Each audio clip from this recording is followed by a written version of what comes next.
Hi, I'm Mariana Danilovich, and I am speaking today with Josh Dickey, who is a film editor at Variety, about a concept called Singularity, as defined by Ray Kurzweil. So Josh, you have studied this subject.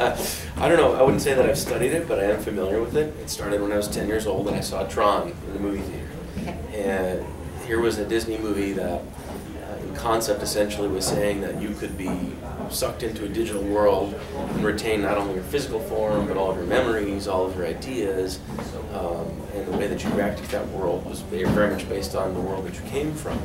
It was a wild concept, and at the time we were still playing stand-up video games, and we were fascinated by them. So the thought that you could actually get in and participate in there, and then maybe also get out, I thought I immediately sparked to that. I thought that was so cool.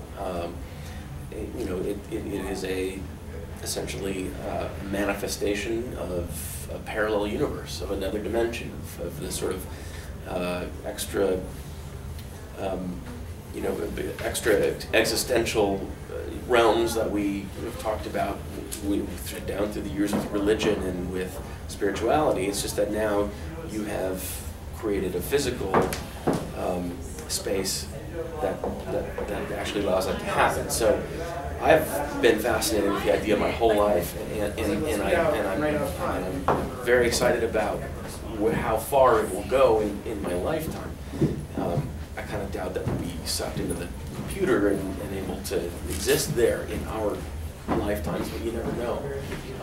With the multi-core processing that they're coming up with now and the way they're able to store more and more information in smaller and smaller spaces, goodness knows what there doesn't seem to be any limit to it.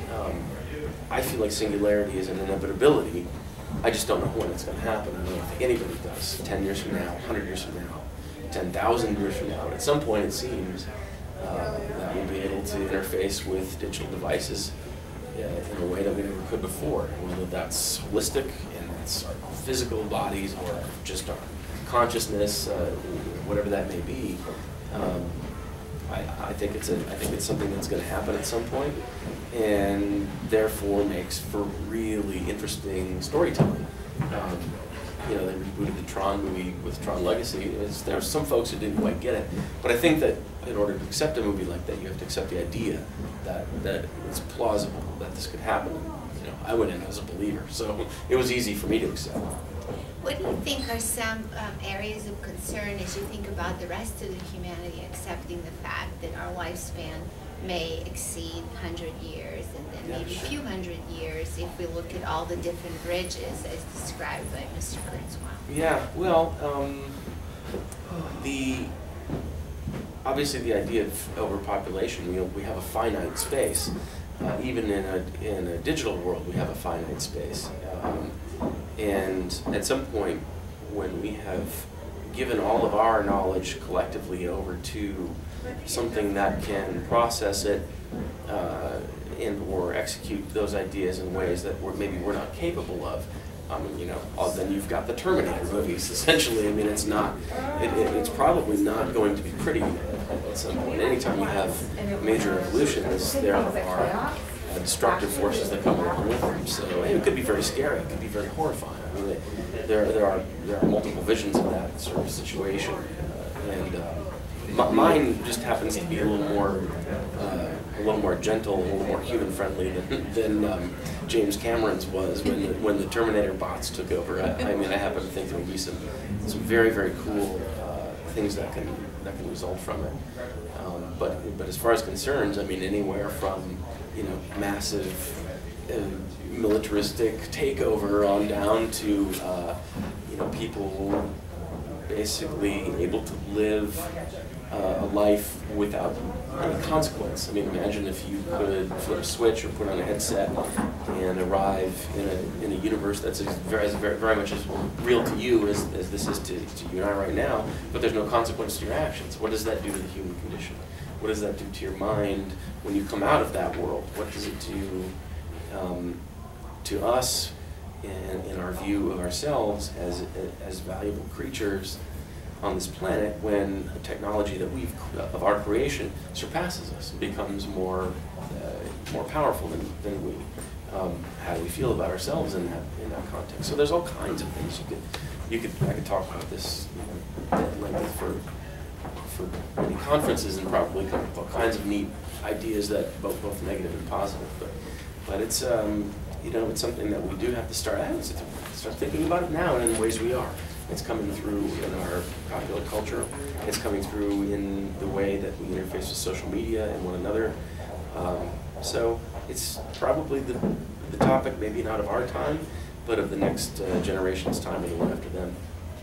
And so we have Josh's view of how Singularity is actually going to happen based on the movies of the past and the present. What do you think may be happening in Hollywood in the future, in the next few years, in terms of exploring this topic?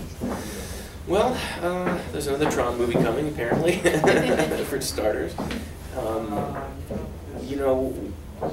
Star Trek touched on this at some point. I think the Next Generation show, they had a vessel called the Borg, and it was essentially the consciousness of thousands of these members of the Borg all sort of integrated and working together, and we saw a very sort of industrial nightmarish vision of that. I think that it's a concept that when people begin to more and more get their minds around it, we'll see more and more of it. We will see. The Matrix was another great example of a movie where we suddenly discovered that this physical manifestation is not real. We're actually hooked into a machine somewhere, and that machine is controlling what we're thinking. It's a fascinating sci-fi that felt at one time very implausible almost, but I think the implausibility of that is eroding as our technology becomes more integrated with our daily lives. So you will see plenty more of storylines where people are finding that the very definitions of humanity and physical manifestation and our planet and interdimensionality will all be up for grabs. That's a fascinating topic, and thank you so much for sharing your views with us today. I am sure that our viewers would enjoy it as well. My pleasure, thank you. Thank you, Josh. Good job. Great, thanks.